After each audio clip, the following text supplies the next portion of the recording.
Boa noite a todos. Que a paz do nosso Mestre Jesus seja sempre em nossas vidas. O pessoal do fundo está ouvindo?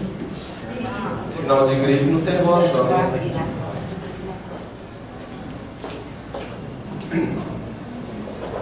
Fevereiro agora, passado, fizeram 4 anos que meu pai desencarnou. E no dia do velório dele, aconteceu alguma coisa muito forte, muito interessante. Na segunda-feira, era o dia do velório, e a família emocionada, estava lá o caixão, a minha mãe sentada, o meu irmão também bastante emocionado, e aproximou dele uma moça, por volta dos seus 17, 18 anos, e chorando bastante, disse para ele: olha, eu sei que vocês estão sofrendo, principalmente você, porque ele era seu pai, mas eu também estou sofrendo muito porque ele também era meu pai. E ele não se atentou. Mais tarde, na hora do sepultamento, assim que o caixão desceu ao túmulo, ela se aproximou dele novamente e falou a mesma frase: eu estou sofrendo muito. Ele era seu pai, mas ele também era meu pai. E aí eu acho que a ficha caiu. Minha irmã falou: não, mas peraí, até onde eu saiba, somos 4 irmãos. Será que eu estou vivendo aquela situação de na hora da morte começar a aparecer os filhos? E ela riu e falou assim: não se trata disso. E contou a história. Ela dizendo que a mãe biológica dela, quando engravidou dela, portanto há 17, 18 anos atrás, eu não me lembro exatamente, ela teve muitos desgostos. A começar pelo pai biológico dela, que covardemente disse para ela que o filho provavelmente não era dela, porque ela saía com vários homens. E depois disso, o avô dela, pai da mãe, também disse que não aceitaria dentro de casa uma mãe solteira, e que se ela não abortasse, ele o expulsaria de casa. Fica difícil de entender qual seria a maior covardia: se do pai biológico, de não assumir e também impor o aborto, ou do avô, que também de igual modo agiu da mesma maneira. E aí, obviamente, a mãe dela, uma jovem, muito jovem, se desesperou. E como sempre tem a melhor amiga, que sempre dá opiniões muito, entre aspas, boas, a melhor amiga então a aconselhou a abortar e deu as grandes ideias de como fazia. Aí ela explicou: foi quando a minha mãe encontrou seu pai. E eles conversaram muito. Seu pai inclusive deu um livro para ela ler, e depois disso ela desistiu de me abortar. Por isso que eu o considero meu pai também. E está me doendo muito a morte dele. Histórias como essa, eu poderia passar a noite inteira contando aqui. Da vivência com ele, meu pai, que há mais de 40 anos atrás começou aqui em Jataí uma campanha em favor do não aborto. Ele evitava até falar que a campanha era contra o aborto, porque ele falava que essa palavra contra já é uma violência. E em estatísticas empíricas, os casos de aborto em Jataí caíram vertiginosamente. Esses muros que ainda existem, porque nós estamos tentando revitalizar e fazer outros, pintados com fundo amarelo, com frases alusivas ao suicídio, que foi uma campanha que entrou depois, e ao aborto, essas placas em escolas, na saída da cidade, tudo faz parte dessa campanha dele. Isto é o nosso assunto de hoje. Porque, em verdade, nós estamos vivendo uma época muito complicada, de profundas batalhas entre o marketing e a grande população. E essas batalhas têm como função principal tentar manter o status quo, principalmente das grandes indústrias. Porque até 20 anos atrás, A grande massa era manipulada através de falsas pesquisas, através de propagandas nos mais diversos veículos, porque o acesso à informação era difícil, mas hoje não. Com a facilidade do acesso à informação que qualquer um tem hoje na palma da mão através do smartphone, e que infelizmente a grande maioria das pessoas desperdiçam, porque ficam muito mais tempo procurando saber da vida do outro em redes sociais do que em buscar informações para melhorar a sua própria vida. Mas o fato é que o advento da internet mudou muito esse cenário. E as informações vieram à tona, fazendo, por exemplo, que as pessoas começassem a mudar a sua alimentação, por exemplo. Buscando uma alimentação mais saudável, praticar mais exercícios, porque os enlatados, os embutidos, os gordurosos, os doces, têm matado muito mais do que acidente, do que álcool e do que drogas. E isso tem feito um grande desastre na economia das grandes indústrias alimentícias. Há pouco mais de um mês, na revista Super Interessante, estava lá uma reportagem dizendo da reação dessas empresas para não perder as suas fatias de mercado. Há pouco tempo atrás circulou na internet que peito de peru fazia mais mal do que o presunto. Claro, todo mundo, modo de falar, grande parte da população, abandonou o presunto, que tem muito sódio, que tem muita gordura. E aqueles que não conseguiram se livrar começaram a comer peito de peru. E a indústria de presunto caiu. Então vamos falar que o peru é ruim para todo mundo voltar. Percebeu? E a gente vê isso muito em vários programas de TV. Principalmente esses programas de TV matutinos, que todo mundo acha que o que aparece lá é verdade, não é? Basta um simples raciocínio. Eles vivem da venda do seu espaço. E eles falam o que quem pagar quer que falam. E ali se manipula bastante. E isto não é diferente em relação ao aborto. E a nossa ideia aqui hoje é que nesse pouco tempo nós façamos umas desconstruções de grandes argumentos que vêm crescendo e darmos também alguns rumos para que quem interessar busque se aprofundar. Porque se faz bastante urgente esse esclarecimento. A começar pela quantidade de abortos registrados no mundo. Dá-se conta, em 2012, que se faz 55 milhões de abortos por ano no mundo. Detalhe, registrados. Para você ter uma ideia do que seria 55 milhões de abortos por ano, seria o equivalente a se matar 20 cidades do tamanho de Goiânia por ano. Imagina você pegar a população de Goiânia e assassinar 20 vezes ao ano. É o que se faz registrado.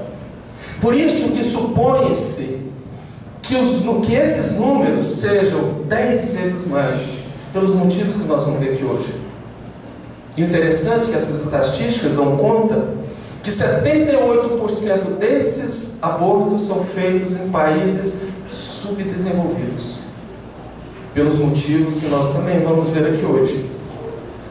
Mas o que importa é que infringir as leis naturais, assassinar uma criança, não é algo tão simples quanto muitos pensam, ou como esse marketing quer passar.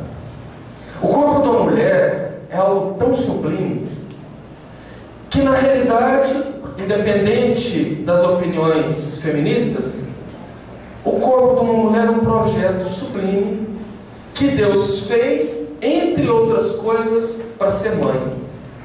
Porque é pela mulher que nós perpetuamos a nossa espécie humana na Terra. Então essa função feminina é extremamente séria e sublime.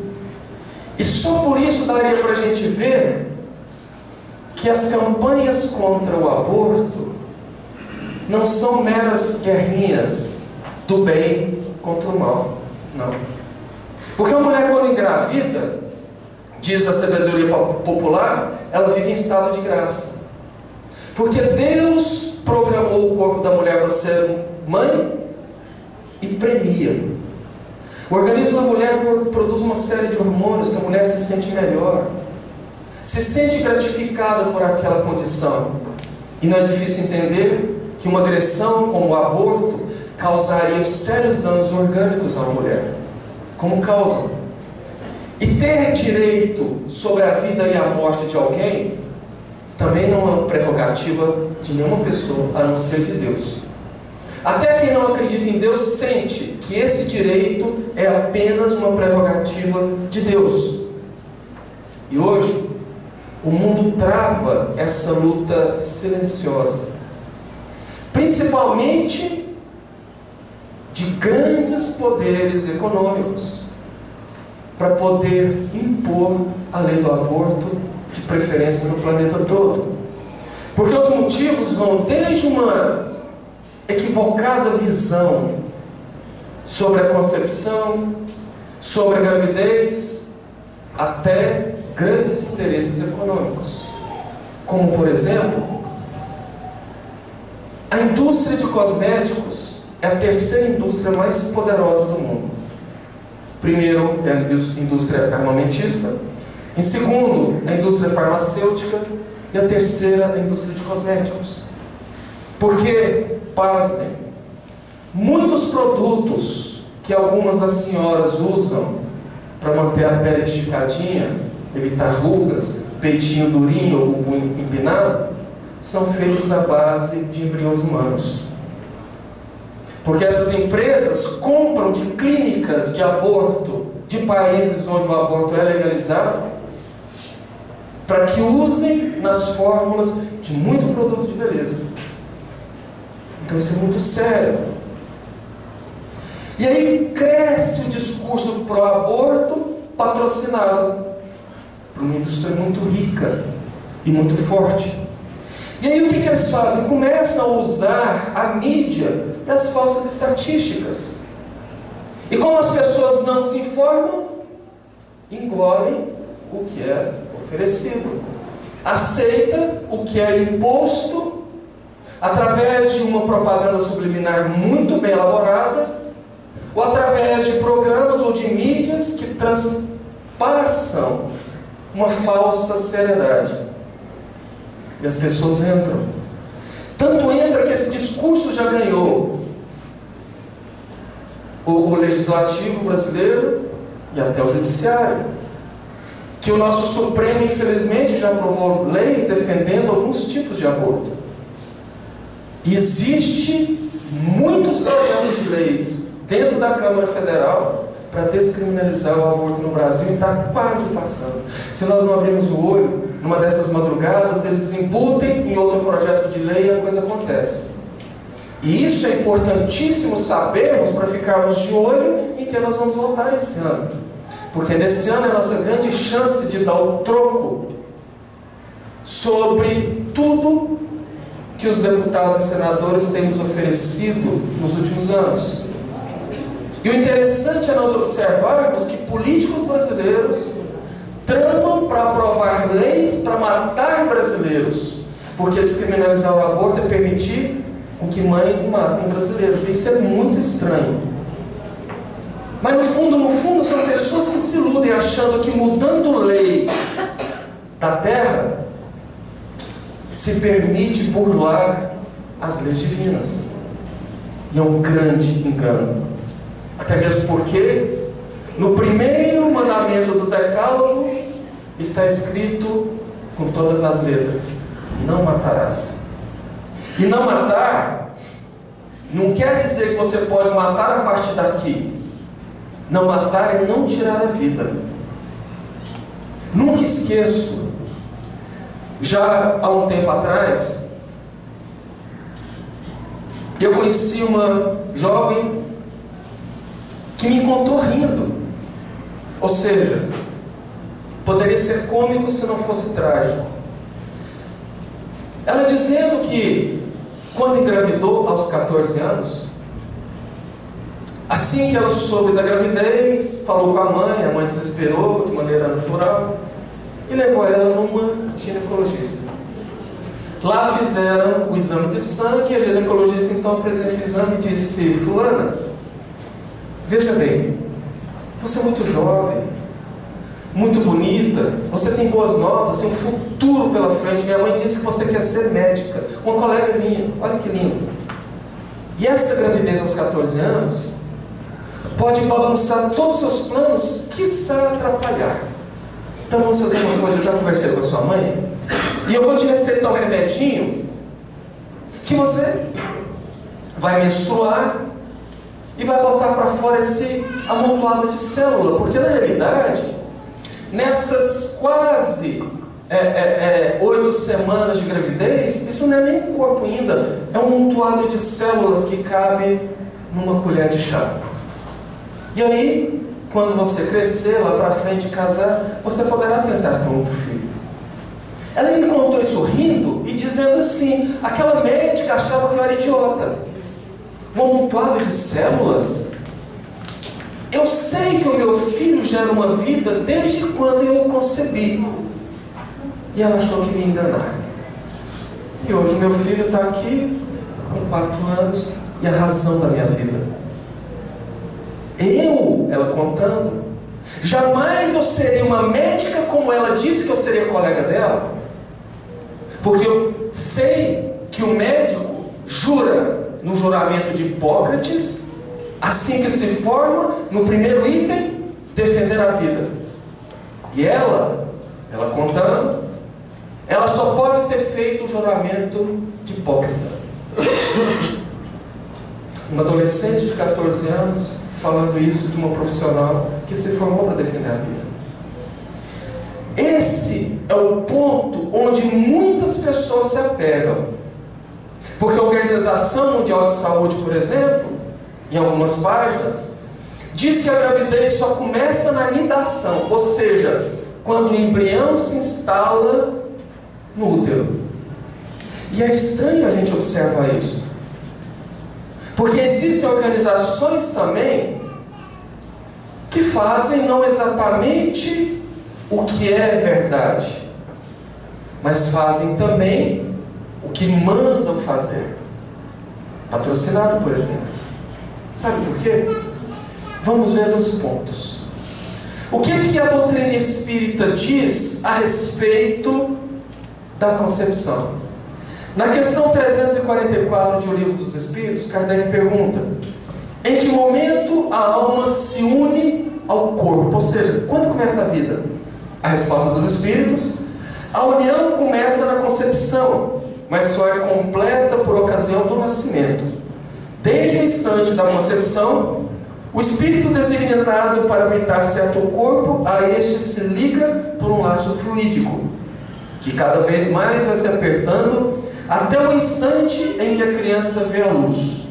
O grito que o recém-nascido solta anuncia que ela se conta no número dos vivos e dos seres de Deus. O que os espíritos responderam?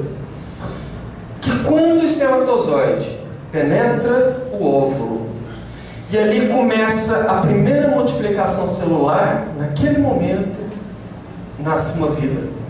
Naquele momento, o espírito que vai habitar aquele futuro corpo já é ligado por um fio fluídico, um fio de energia, um fio de prata, um fio do nome que você quiser dar. Mas é o fio que liga o espírito ao corpo e que só vai ser rompido na desencarnação.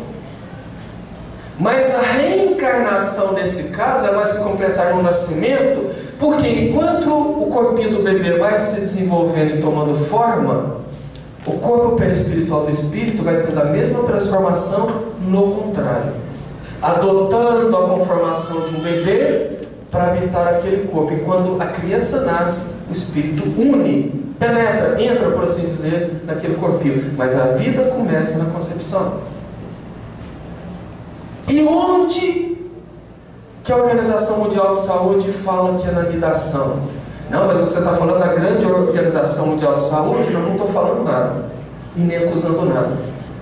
O que eu estou dizendo, por exemplo, é que a ciência fala o contrário.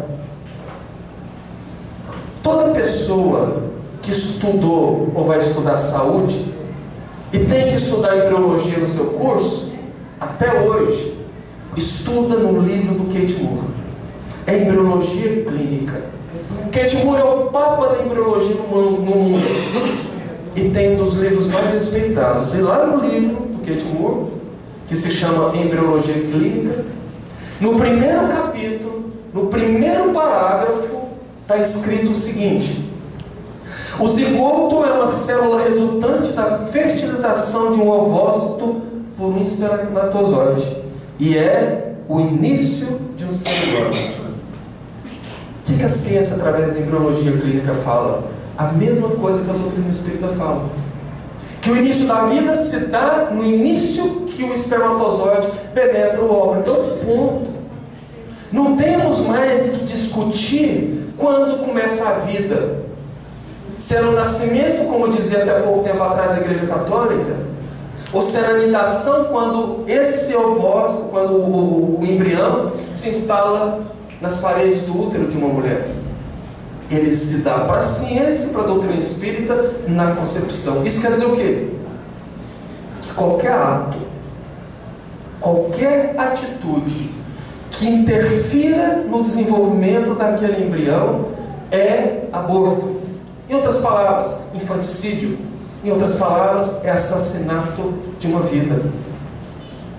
Mas o interessante é que mesmo assim nós vemos, assim como a gente vê os nossos deputados, uns assumindo determinados argumentos até contra qualquer mínimo de bom senso, mas eles assumem aquilo porque é de interesse deles. Nós vemos nessa guerra do bem contra o mal em relação ao aborto, grandes corporações e pessoas também assumindo determinados argumentos porque é de interesse deles. Como, por exemplo, nós vemos falsas feministas dizerem, por exemplo, principalmente nessa modinha que se instalou há pouco tempo agora, de defender direitos de blá blá blá, que tem muita coisa por trás disso, além dos direitos. E eu digo falsas feministas porque o feminismo, em realidade, é uma coisa muito diferente disso. Mas algumas dessas batem a mão no peito e dizem: a mulher tem direito de fazer o que quiser do corpo dela. O corpo é meu e, como mulher, eu tenho direito de fazer o que eu quiser. Portanto, a mulher tem que ter direito ao aborto, se ela não quiser ser mãe. Um argumento falacioso e interessante de se analisar. Primeiro, se nós observarmos pelo ponto de vista espírita, eu não posso falar esse corpo é meu, eu faço o que eu quero. Eu sei que esse corpo é um empréstimo de Deus, para que eu possa singrar a minha reencarnação, buscar a minha evolução. Portanto, ele não é totalmente meu. Digamos que ele é usufruto meu. Mas vá lá, vamos tirar a questão religiosa.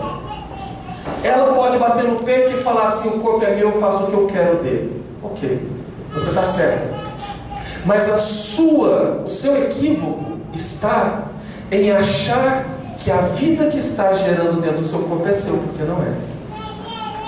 O corpo é seu, você faz o que quer dele, mas a vida que está sendo desenvolvida no teu ventre não te pertence.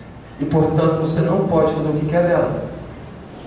Aquele corpinho é um CPF diferente. É uma mentalidade diferente, uma personalidade diferente, uma vida diferente que você emprestou o corpo para se desenvolver e que não precisava, se tivesse tido cuidado e ou responsabilidade.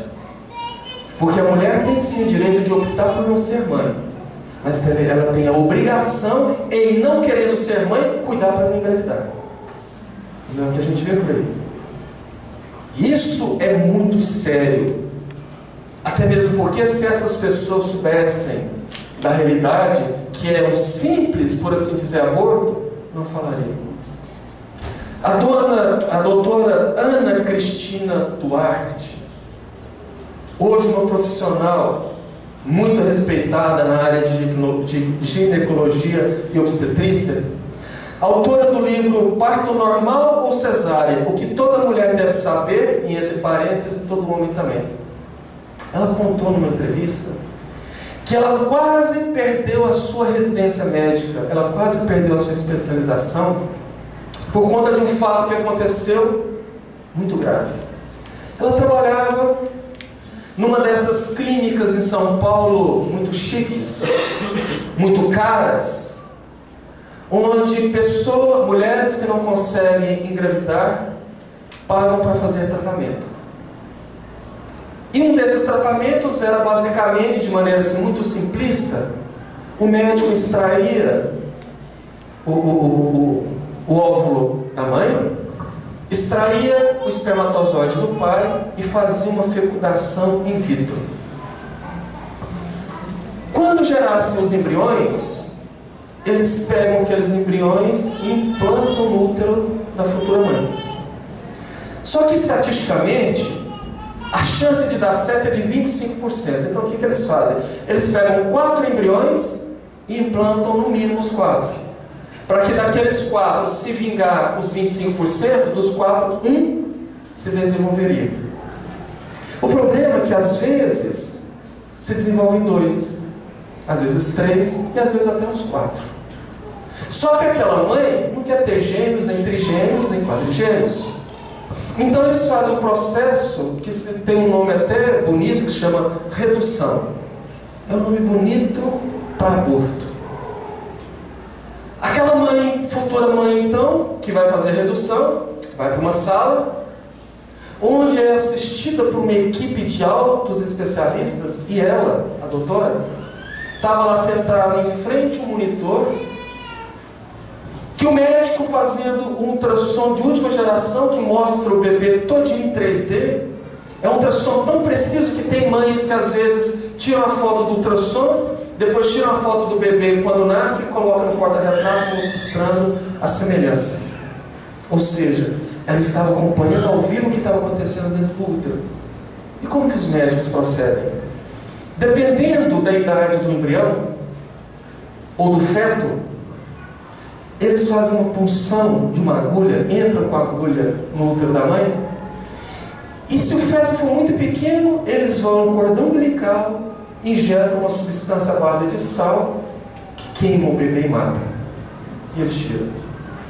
Quando o feto já é maiorzinho, eles vão com a agulha no peito do bebê, injetam e tiram, deixando lá só a quantidade que a mãe quer ter.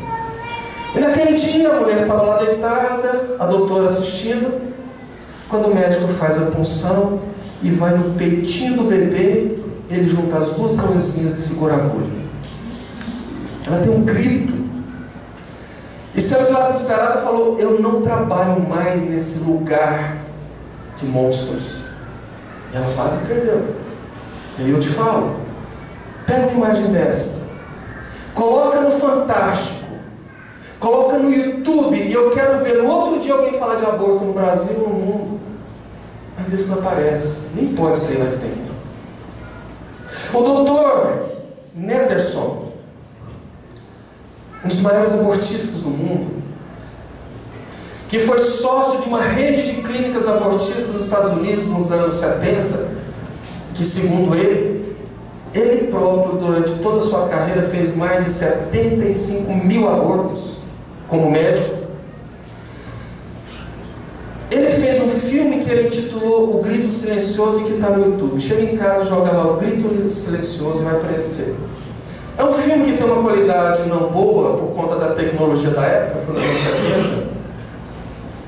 Quando ele fazia um ultrassom acompanhando um aborto, e quando eles tentam fazer a sucção, porque muitos desses métodos de aborto, eles entram com uma cânula pelo canal vaginal da mulher e vai sugando pedaços do feto. Quando eles começaram a sugar pedaços do feto, o feto dá um grito, ele abre a boquinha, tem um feto de perfil. É uma imagem ruim, mas se você observar, você vê nitidamente. Quando ele viu aquilo, ele percebeu a monstruosidade que ele estava fazendo. Ele vendeu a sua sociedade na clínica, e literalmente mudou de lado e passou a usar toda a fortuna que ele havia ganhado com esses abortos, essas clínicas, para defender a vida no mundo, até desencarnar nos anos de 1990 com câncer. Mas ele trabalhou o que ele pôde para acabar com o aborto no mundo, por conta de ter visto uma realidade que as pessoas não veem. E esse que é o ponto que nós precisamos entender, porque a luta para a legalização continua. E o interessante é que lá naquela estatística que eu falei no início, 78% são em países subdesenvolvidos. E hoje no mundo, os únicos países que têm o aborto proibido são países da América Latina, países da África e países muçulmanos. Os demais, praticamente todos, o aborto é legalizado. Aí alguém aparece, está vendo? O Brasil tem que acompanhar o primeiro mundo.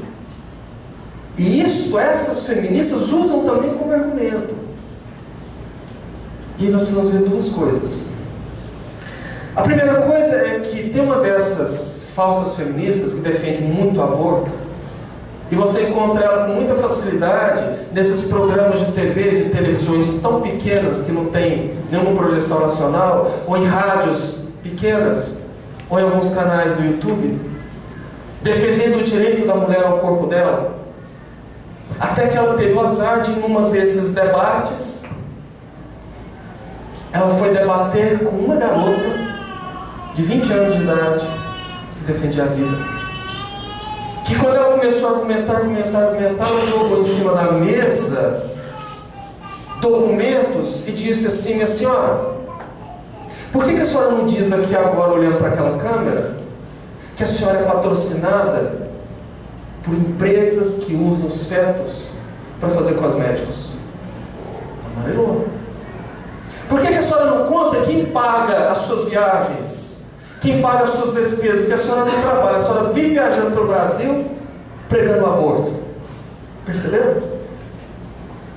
Mas argumentos que pegam quem não se informa. E aí a gente vê o segundo ponto. Os países de primeiro mundo têm aborto legalizado, só que ninguém vai lá ver a realidade. Fica daqui julgando o que passa por lá sem saber.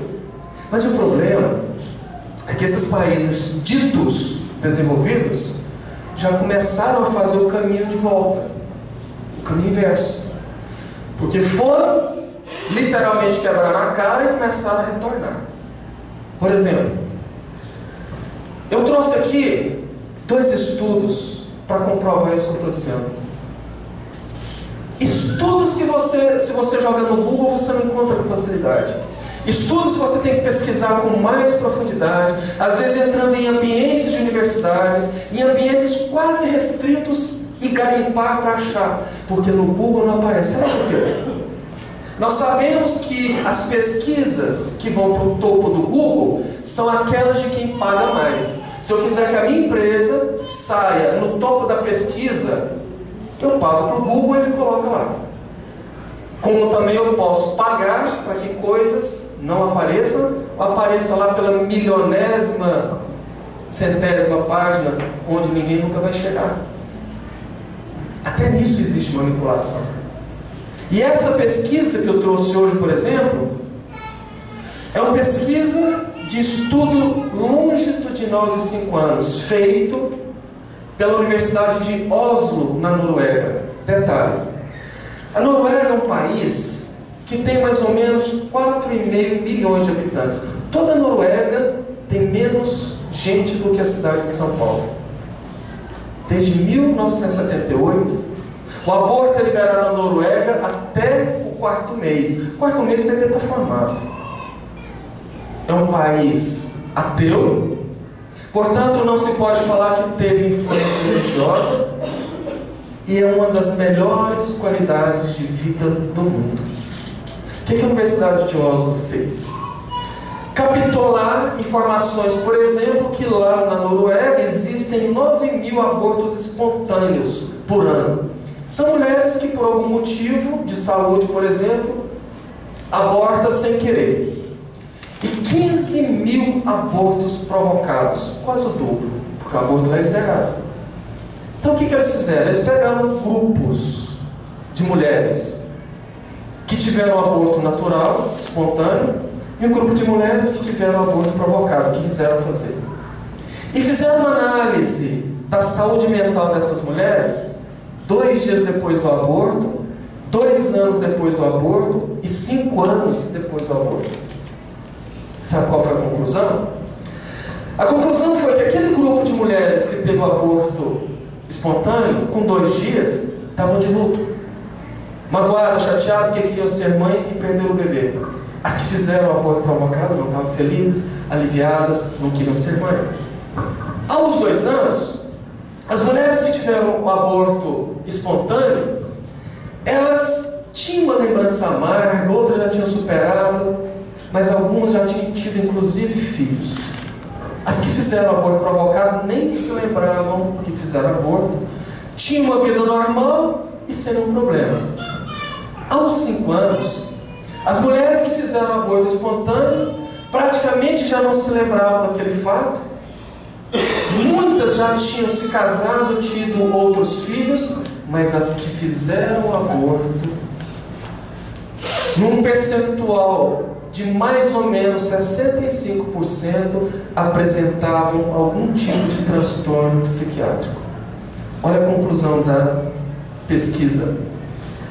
As mulheres que tiveram aborto espontâneo apresentavam maiores escórias entre 10 dias e 6 meses.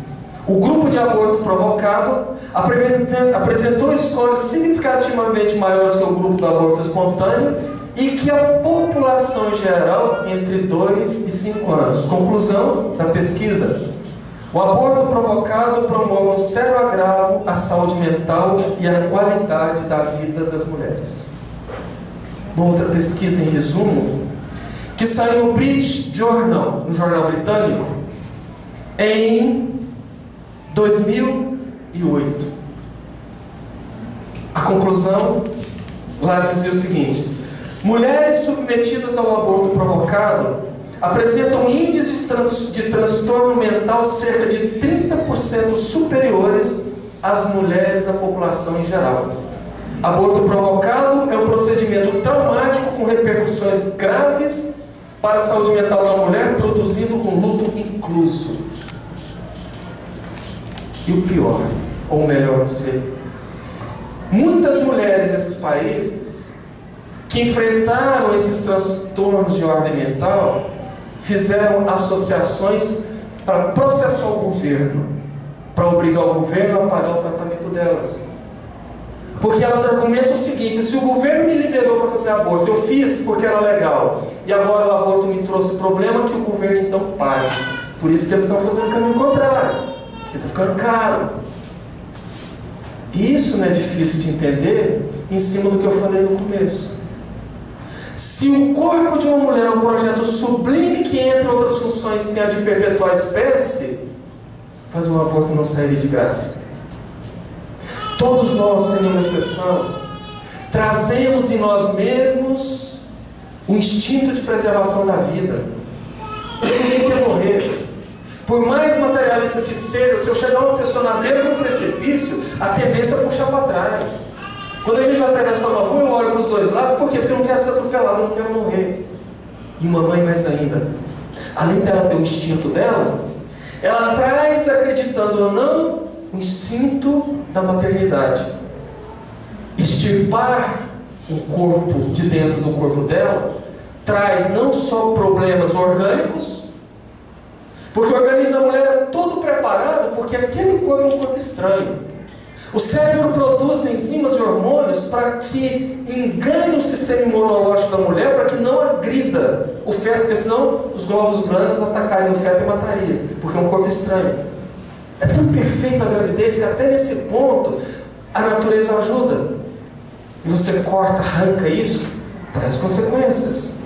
Mas a falta de informação continua sendo um maior problema. Segundo a Organização Mundial da Saúde, a cada 1000 adolescentes entre 15 e 19 anos no mundo, 68 engravidam. Por vários motivos, entre eles a falta de uma política de saúde pública, a falta de orientação sexual. Isso tem tido um resultado preocupante. Porque a tendência nos consultórios, nos hospitais do mundo, é prescrever métodos contraceptivos de longa duração para adolescentes. Porque para adolescente ficar tomando anticoncepcional todo dia é difícil, ela esquece. E entre esses métodos contraceptivos de longa duração está o DIU. O DIU, que faz a classe médica se dividir entre contra e a favor. E o interessante é que a grande maioria dos médicos dizem o DIU é abortivo, e uma pequena minoria diz que não, o DIU não é abortivo. E se você for observar quem fala que o DIU não é abortivo, você vai descobrir que aquele que fala isso é o que vende e instala o DIU na mulher. Então claro que tem que falar que não é. Mas aí alguém fala assim, tudo bem, Carvalho, nós médicos podemos discutir isso, mas você não, você é só arquiteto. Ok, eu não estou discutindo, eu estou comprovando. Porque o mesmo lugar que o médico hoje pode estudar, eu e qualquer um posso. E eu fiz isso. Eu fui na bula do DIU Optima TCU 380A. E qualquer um pode comprar na farmácia por R$100 e poucos. E talvez pagar 200, 300, até R$1.000 para ser instalado no útero. Na bula, que é um jornal, eu destaquei alguns pontos aqui para a gente discutir muito rapidamente, porque o relógio aqui pula de 2 em 2 minutos. Na bula, que qualquer um pode ter acesso, inclusive pela internet, diz o seguinte: como funciona o DIU Optima TCU 380A? Dados disponíveis indicam que a efetividade anticoncepcional do dispositivo intrauterino de cobre é aumentada pelo cobre que é liberado continuamente no fio e nos cilindros de cobre da cavidade uterina. O mecanismo exato pelo qual o cobre metálico aumenta o efeito anticoncepcional de um DIU ainda não foi demonstrado. Ou seja, eles falam que o DIU é anticoncepcional, mas o efeito ainda não foi demonstrado. O laboratório dizendo. Existem várias hipóteses.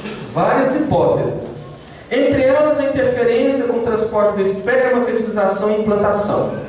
Estudos clínicos também sugerem que o DIU previne a fertilização devido ao número alterado ou falta de viabilidade dos espermatozoides.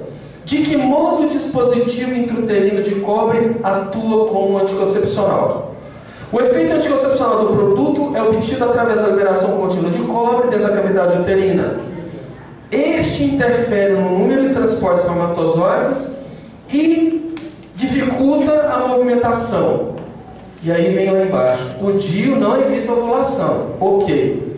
O DIU não evita a gravidez ectópica com o mesmo nível de eficácia com que evita a gravidez tópica. Essa frase diz tudo. Vamos no dicionário? O que é gravidez ectópica? Eu copiei. A gravidez ectópica é uma gestação que ocorre no lugar errado. Geralmente o óvulo se aloja na tuba uterina. Diferente da gestação comum ou gestação tópica, uma gestação como essa nunca pode seguir à frente, pois causa diversos danos e risco para a vida da paciente. Ou seja, a gente aprendeu na biologia que quando os espermatozoides são jogados dentro da vagina da mulher, ele entra pelo útero, vai na trompa e encontra lá o óvulo que é liberado pelo ovário. Ali se dá a fecundação. Segundo a ciência, como a gente viu, e segundo a doutrina, ali nasce a vida. Ali já é uma vida. Aí, o zigoto, o ovo, vem e cai no útero e se aloja na parede. E ali desenvolve a gravidez. Os médicos que defendem o DIU dizem que a gravidez só começa ali. O que é o DIU? É um dispositivo desse tamanhozinho que o médico introduz lá no colo, lá no fundo do útero da mulher. Por ser um corpo estranho, ele causa uma inflamação, fecha a entrada das trompas. Mas fecha de maneira que o ovo não consegue descer, mas o espermatozoide consegue entrar. Porque a relação do tamanho de um óvulo para o espermatozoide é mais ou menos o óvulo uma bola de futebol e o espermatozoide um grãozinho de arroz. É mais ou menos aquela proporção. Então ele fecha de maneira que o óvulo não desce, mas o espermatozoide entra. Tanto é que fala aqui, ó, o DIU não evita a gravidez ectópica, ou seja, o ovo vem e não consegue instalar no útero, e ele desenvolve. Nesse caso precisa de uma cirurgia que pode inclusive matar a mãe, ou seja, é aborto, porque matou o embrião antes de se alojar no útero. Mas esses médicos dizem que não teve anidação. Sim, mas a embriologia fala que gera uma vida, a doutrina fala que gera uma vida, então é aborto. Olha aqui, causas da gravidez ectópica: tabagismo ou alcoolismo, doenças inflamatórias pélvicas, inflamações ou cicatrizes nas trompas e dispositivo intrauterino. Não se fala mais nisso. Tem muita gente usando o DIU há muito tempo, às vezes até de maneira, entre aspas, inocente, porque acreditou em quem instalou, mas que não é totalmente inocente, porque poderia ter se informado melhor e não se informou, e provavelmente está fazendo aborto há muitos anos. E isso é sério.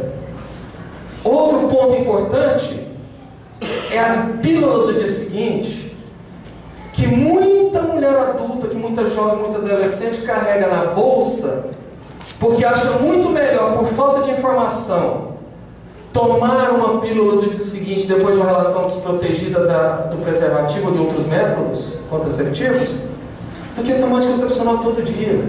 Que ela fala, não, uma pílula de anticoncepcional todo dia vai estragar meu corpo, retém líquido, incha, umas falam que engorda. Só que ela não sabe, porque não se informa, que uma pílula do dia seguinte tem hormônio suficiente, equivalente a uma caixa, uma cartela de anticoncepcional diário. Porque o que essa pílula faz? Ela é uma bomba hormonal que desregula, que bagunça todo o organismo da mulher, forçando a menstruação.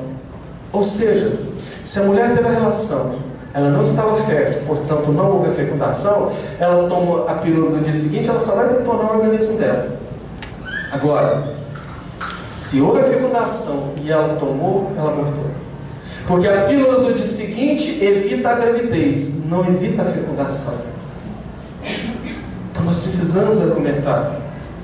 Nós precisamos discutir, porque essa batalha ela é muito grande.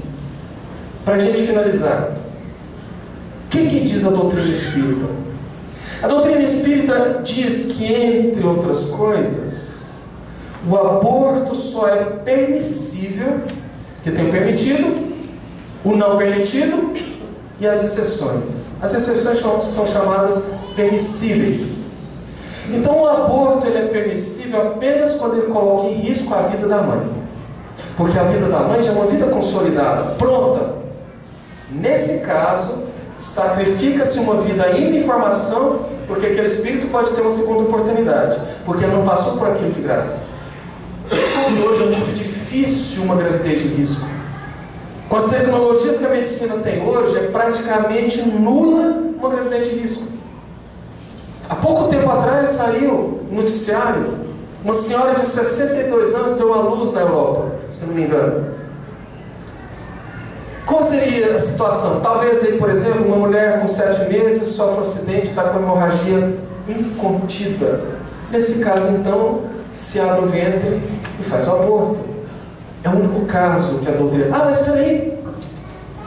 A lei fala que em caso de estupro, no Brasil pode abortar, mas a doutrina espírita não permite.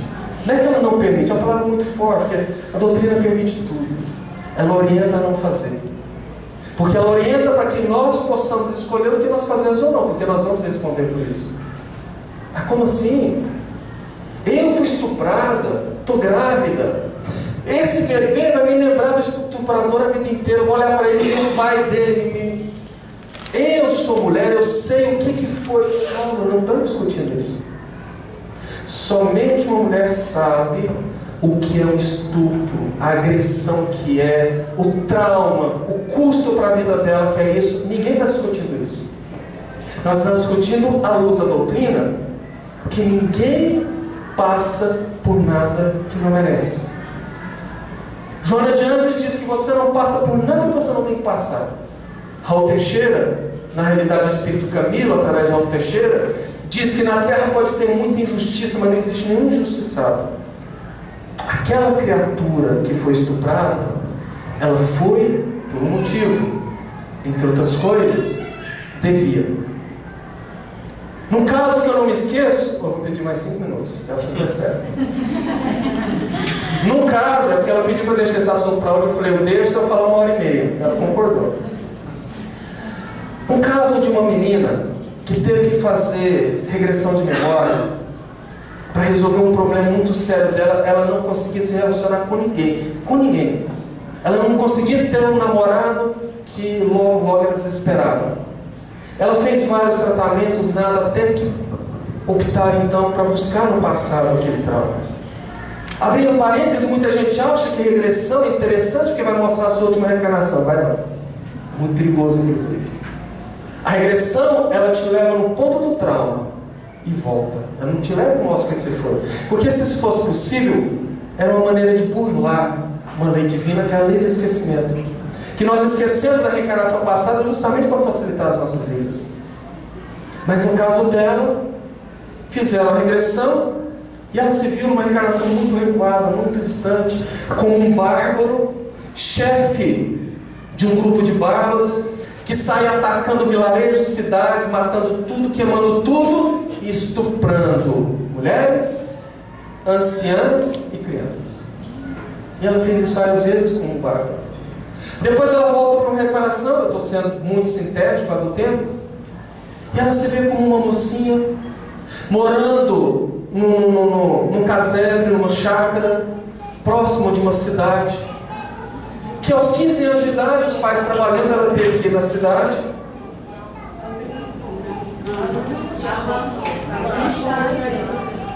Está dando corte aí? Não, é bichinho. Ah, não, só o bichinho caiu lá. Foi torrado, desencarnou, Então ela se viu numa situação que ela teve que ir na cidade comprar alguns víveres, e para ir na cidade ela tinha que passar por dentro de um bosque. Retornando, ela descreve que ela sentiu um peso muito grande na nuca, que jogou ela de rosto no chão, e ela descreve sentindo aquele odor e aquele bafo de um homem que a dominou e a estuprou ali. Ela volta para casa, traumatizada. Os pais chegam, ela não tem coragem de contar. No outro dia os pais saem para o trabalho, ela amarra uma corda na trave da casa e se enforca. Recua, ela passa 3 reencarnações sofrendo muito por causa do suicídio, inclusive a primeira como tetraplégica, porque ao se enforcar ela rompe a vértebra e renasce tetraplégica. E vem a história. Aonde que eu quero chegar nessa história? Que ela passou por aquele estupro que ela não conseguiu lidar, que levou ela ao suicídio, com o resgate de muitos outros que ela havia feito. Então ninguém passa pelo que não precisa passar. Se a mulher foi estuprada, impor a ela um aborto é impor uma segunda violência. Lembra da Universidade de Oslo, da pesquisa? Que a mulher que faz um aborto, ela desenvolve traumas psiquiátricos. Ela já traz o trauma, a violência do estupro. Você ainda impõe uma segunda, você causa um problema muito sério com a mulher. Outra, a mãe que aceita matar o seu bebê, falando eu sou inocente, eu fui estuprada, eu não aceito, ela está nivelando por baixo do estuprador. Porque o estuprador gerou uma vida, ela está querendo tirar. Porque se ela é inocente, a criança que está dentro dela é muito mais. Muito mais. Por isso que a doutrina espírita desaconselha. Houve estupro, houve a gravidez, deixa a gravidez vir a termo. Deixa o bebê nascer. O estatuto da criança e do adolescente no Brasil dá de direito para a mulher não querer a criança doar para adoção. É lei, é direito.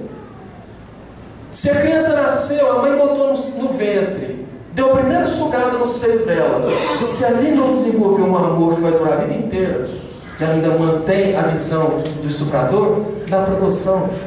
No Brasil existem 35 mil casais cadastrados para adotar. Gente querendo ser pai, ser mãe, enquanto tem gente querendo matar. Isso é insano. Isso não combina com o mundo do século XXI na Terra. Porque essas mesmas mães que são loucas para terem filhos, são justamente a reencarnação de ex-aborteiras do passado. Porque aqui agora eu fecho mesmo, mostrando as consequências espirituais que a doutrina espírita traz à baila, sobre o que é o aborto em relação à nossa vida espiritual. O primeiro ponto é justamente a situação de uma mãe que, ao desencarnar, fica sabendo o que ela fez, se desespera e espiritualmente enlouquece, porque ela vê a realidade de tudo que ela fez com o próprio corpo dela. O segundo ponto são as sequelas espirituais, porque nós sabemos que tudo que nós fazemos no nosso corpo reflete no perispírito e fica gravado. Por isso que o suicídio causa isso. Uma mulher que faz aborto lesiona o seu aparelho genésico, que por ser um corpo perispiritual, um corpo semimaterial, precisa de reencarnações físicas para cicatrizar. E entre eles, uma das sequelas é a infertilidade. São muitas dessas mães que são loucas para terem filhos e não conseguem, porque tem seu aparelho genésico lesionado. Outras questões espirituais são as obsessões. Muitos dos espíritos abortados se voltam contra as mães. E é interessante que às vezes a gente tem a tendência de falar mães, mas isso envolve todos os envolvidos no aborto. O covarde que manda a menina abortar, o pai covarde que manda abortar ou se não expulsa de casa, a amiga que aconselha, o médico ou a aborteira que faz, todos respondem nas suas devidas proporções. E o espírito, que uma reencarnação é muito complexa, é muito difícil, é muito demorado, e quando se encaixa aquilo, você corta, geralmente os espíritos se voltam.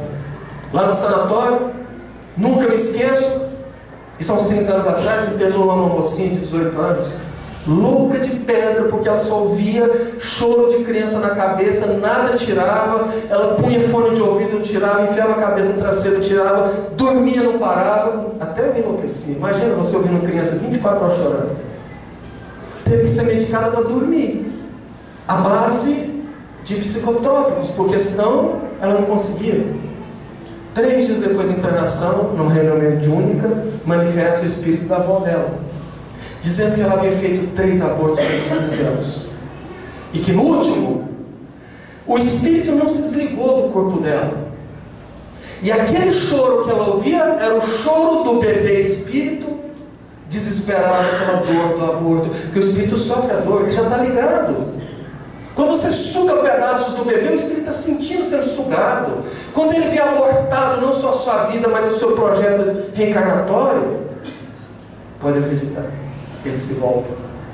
E eu já atendi em reuniões mediúnicas espíritos extremamente revoltados, querendo destruir e acabar com a vida daqueles que o abortaram. E as sequelas de outras reencarnações são resgates extremamente dolorosos em próxima ou nas próximas reencarnações. Então nós precisamos saber disso. O tema é muito profundo. Isso é uma palestra de 1 hora que está dando, mas ainda não completei o raciocínio. Não falamos aqui dos anencéfalos que o nosso Supremo liberou. Não falamos de muita coisa, mas o fato é que, segundo André Luiz, nós estamos atrasados na nossa evolução na Terra 300 anos, entre várias coisas, por conta disso. Chico falou uma vez, e quando eu ouvi isso, eu falei, não tem a menor lógica. O Chico, na década de 1960, disse que a grande maioria dos transtornos e das guerras no mundo são causadas pelos abortos. Eu entendi isso quando eu comecei a estudar aborto. Porque lembrando quando eu falei aqui de carnaval, que o carnaval hoje é uma minoria muito pequena que o faz, e por conta dessa minoria, no carnaval a psicosfera do planeta se altera ao ponto de ficar enegrecida. Agora imagina 55 milhões de abortos por ano, que podem ser 550 milhões se a gente computar os que usam DIU, os que fazem uso da pílula do dia seguinte, os que fazem abortos comprando remédio na farmácia, tomando garrafadas com abortadeiras, entendeu? Porque pode ser 10 vezes mais. psicosfera gerada por isso é muito mais deletéria. E tudo que se pensa, nós sabemos que nós vivemos num mar de pensamentos, de vibrações. E quando os ânimos estão faltando um empurrãozinho, essa psicosfera de dor, de crime, influencia. É aí que eu entendi o Chico, ele tem total razão, como sempre. E finalizando de verdade, eu, Carvalho, já parei para pensar uma vez. E eu acho que muita gente às vezes nunca pensou nisso. Nós estamos em 2018, século 21. Tecnologia como a gente nunca sequer sonhou. Mas o mundo, a humanidade ainda sofre pelo câncer, pela AIDS, pela esclerose lateral amiotrófica, entre tantas outras doenças. A sífilis, uma doença da época de Jesus, está voltando forte. E eu já pensei, às vezes nós ainda estamos nesse lamaçal de dor e sofrimento, porque os espíritos dos cientistas que iriam reencarnar para trazer a solução dessas doenças foram abortados. O que coaduna com o que André Luiz diz, que o nosso desenvolvimento está atrasado 300 anos. Então ercamos essa bandeira. Ah, Carvalho, eu já abortei, agora eu ouvi isso, estou mal. Tudo bem, fez. Faça como o Dr. Netterson, que quando descobriu, viu o que ele estava fazendo, pulou para o outro lado. Vá trabalhar contra os abortos. Vai amparar as mães solteiras para que elas não abortem. Vai amparar os filhos que ficaram sem mães, fazendo aí o seu resgate para a necessidade de dor.